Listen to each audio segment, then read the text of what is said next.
and welcome our blood viewers to RTD's News English Edition. As usual, we bring to you the major and top highlights of tonight. The head of state presides over the 17th meeting of the Council of Ministers.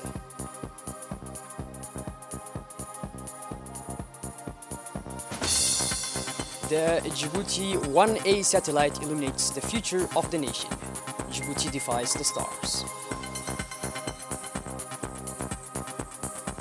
And on the international scene, thousands of lives at risk in Somalia and Kenya, devastating floods in the Horn of Africa.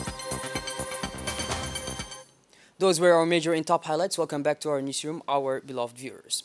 This morning's 17 Minister Council meeting was a high point in support of the Palestinian civil population of Gaza. All members of the government wore the Palestinian headscarf to affirm their solidarity with the Palestinian civilian population of Gaza, which has been subjected to destructive blind shellings by the Israeli army of occupation under the eyes of the international community for over a month, resulting in thousands of innocent victims, including children, women, and vulnerable people.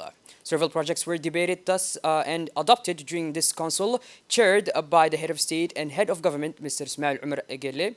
Let's listen now to the report made by the government spokesman, Mr. Mahmoud Ali Yusuf.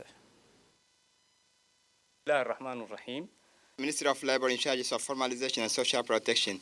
The first question, the draft law for the appropriations of the financial account of the National Institute of Public Administration for the exercise 2022 in AP's financial account for the 2022 financial year show incomes of 114 million and expenses of 115 million. Income for the year is down from 135 in 2021 to 114.7 million in 2022. This decline is due to the absence of other external subsidies during the year. In-apps expenses increased from 108.8 million in 2021 to 115.2 million in 2022. The main items to increase are other purchases and external services.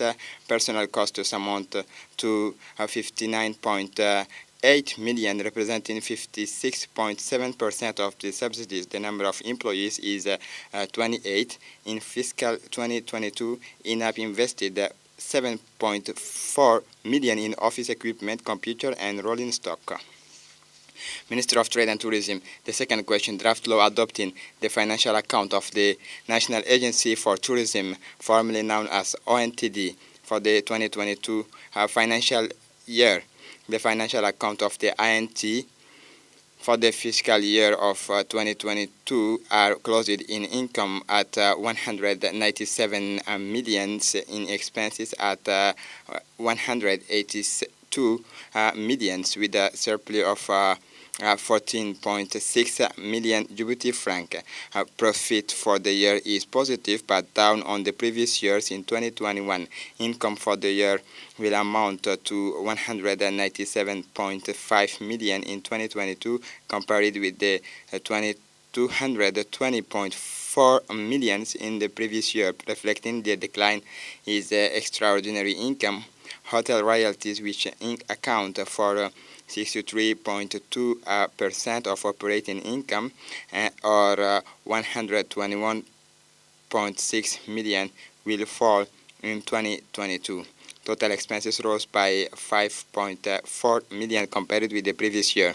Personnel expenses will rise to 84.5 million in 2022, compared with 73.6 million in 2021. In 2022, ONTD will have invested over 29.7 million in construction, technical installations, transport equipment, and offices and IT furniture and equipment. Ministry of Higher Education and Research. Question 3. Draft decree laying down the conditions for maintaining and publishing the National Register of Space Objects.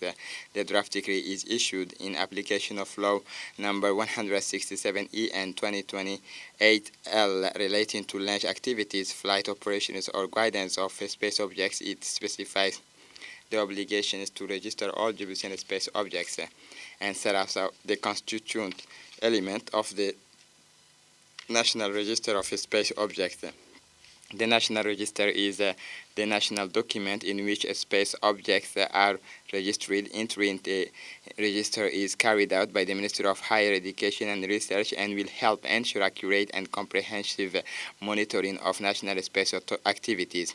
Setting up the register will also ensure the traceability and compliance of registered space activity in accordance with the aforementioned law. Minister of Budget, fourth question. Draft order allocating a plot of land for the benefit of the State Secretariat for Investment and Private Sector Development. The purpose of this draft order is to allocate a 100-hectare plot of land in the Nagad sector to the Secretary of State for Investment. The said parcel is intended for the creation of a special economic zone and will be made available to the National Agency for the Promotion of Investment, ANPI. The fifth question, draft decree on the segregation and allocation of plot of land in the Dorale zone for the benefit of SK South.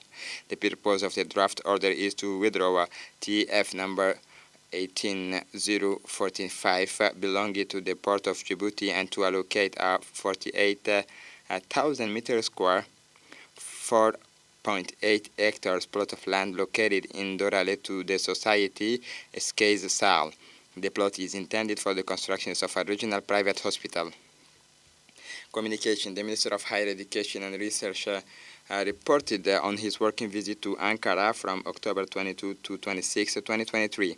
The Minister of Energy in charge of Natural Resources gave a mission report on his participation in the work of the 6 sessions of the International Solar Alliance Assembly and the high-level conference on the new technologies for clean energy transitions held from October 13 to November 2, 2023 in New Delhi.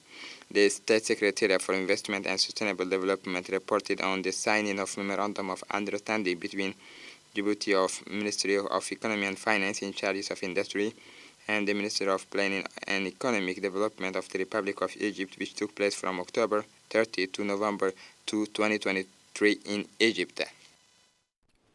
The President of the National Assembly, Mr. Delita Mohamed Delita, today received a courtesy call from the new Ambassador of the State of Libya to the Republic of Djibouti, Mr. Abdul Mun'im Mohamed Yunis Al Foughi.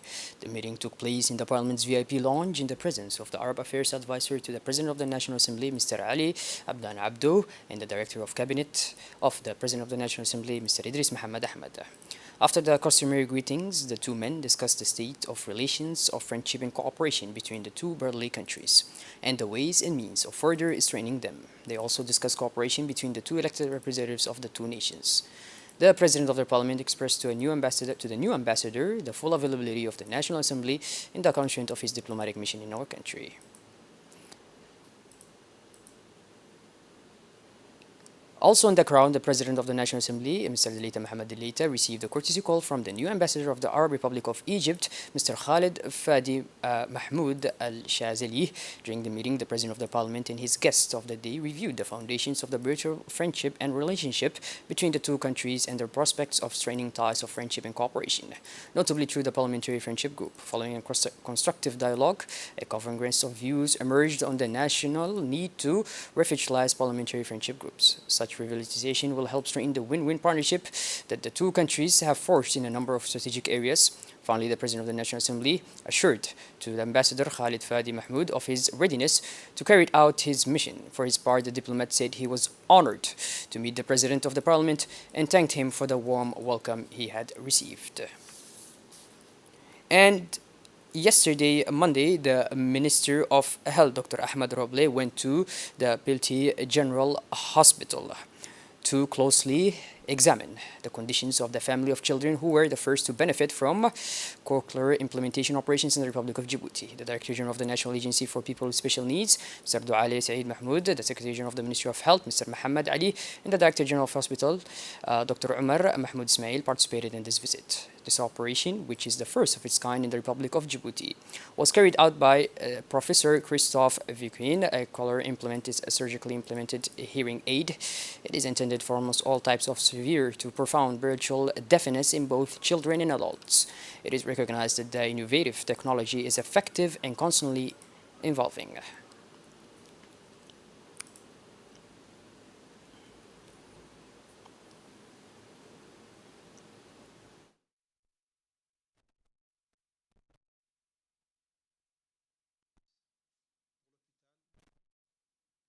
As part of its relentless fight against all forms of illicit trafficking, the Djiboutian Customs Services have carried out a major operation to intercept a large quantity of out-of-date cosmetics. The seizure took place at checkpoint PK 51, where a bus coming from Galilee was stopped and inspected. Custom officers discovered 4,000 packets of illegal Movat whitening creams and various cosmetic vitamins in the vehicle, all of which were found to be out of date. The use of illegal and out-of-date cosmetics can contain harmful bacteria and present serious health risks, including skin irritations, dermatitis, and even orchonisis, a condition that causes dark blue-black spots on the skin. Faced with this major health risk, customs officers immediately seized these counterfeit products, which were dangerous to health, to prevent any risk of resale or use by the public. The expired products were destroyed by incineration on the site. This operation perfectly illustrates the determination and vigilance of the customs in its mission to protect national borders and safeguard public health. The fight against the illicit trafficking of goods is an absolute priority for the agency, which spares no effort to dismantle criminal networks and preserve the safety of Djiboutian citizens.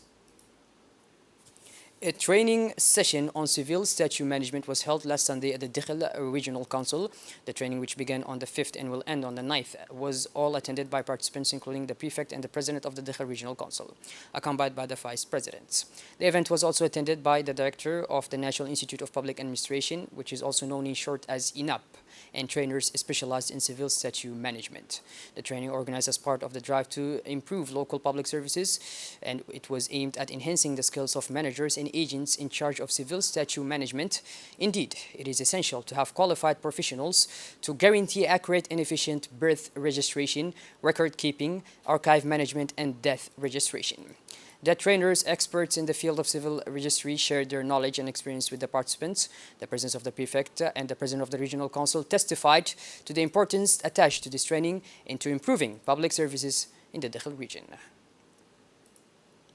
A large delegation from the Secretary of State for Sport, led by the Secretary General, Madam Khadija Ibrahim Idris, and comprising the Director of Sport, the Director of Regions, the Director of Stadiums, and the heads of the department's communication unit, traveled to Arta for a working meeting with the authorities of the prefecture and the Regional Council of Arta.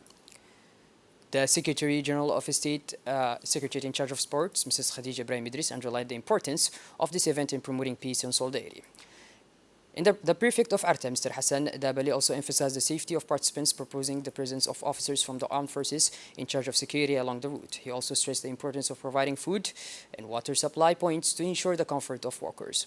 The mobilization section was discussed at length to ensure massive participation. The sports department will mobilize at the National Sports Federations, local sport association, all the staff of the Secretary of State in charge of sports and the structures under its supervision, as well as the embassies and contingents of foreign forces stationed here in Djibouti.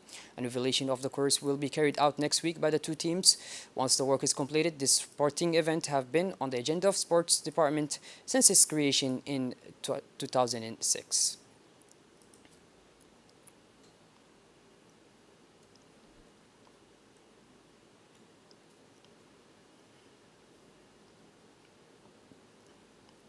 The Red Sea Sharks arrived safely in Egypt as part of their bid to qualify for the 2026 World Cup.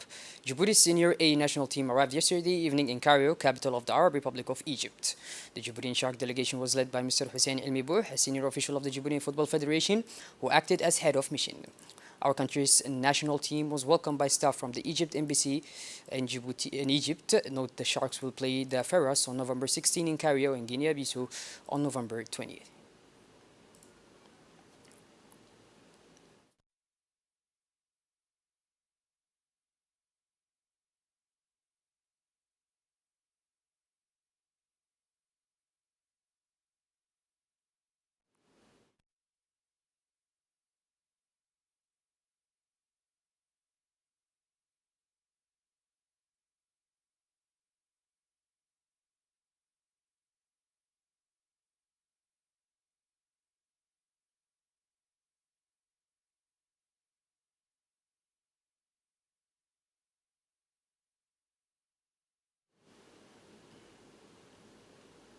Shifting towards our regional news now, heavy rains have fallen in the southern and central regions of Somalia, causing loss of life and prosperity in some towns. The regions were the hardest hit by the rains. In some places, there were heavy flooding caused by the rain, while some towns were affected by flooding caused by the flow of water from the Juba River, which runs through parts of the Gedo region. It has been confirmed that at least 2 sisters have died in recent hours due to heavy flooding in the Alwak district of the Gedo region. Shifting gears towards the international scene now. At least 15 people have died in Kenya in floods caused by torrential rains that hit East Africa. Cutting roads, washing away dozens of homes, and killing livestock, the Kenyan Red Cross announced on Monday. Up to yesterday, 15,264 households have been affected, with 15 reported casualties and at least 1,067 livestock deaths. The Kenyan Red Cross affirmed the October to December rainy season in the Horn of Africa is amplified this year by El Nino, a weather phenomenon generally associated with rising temperatures, drought in some parts of the world, and heavy rains in others. Well, but this, our blog viewers, we finally conclude this edition. Thank you for being with us, and make sure to tune in later for more. Have a wonderful evening. Take care.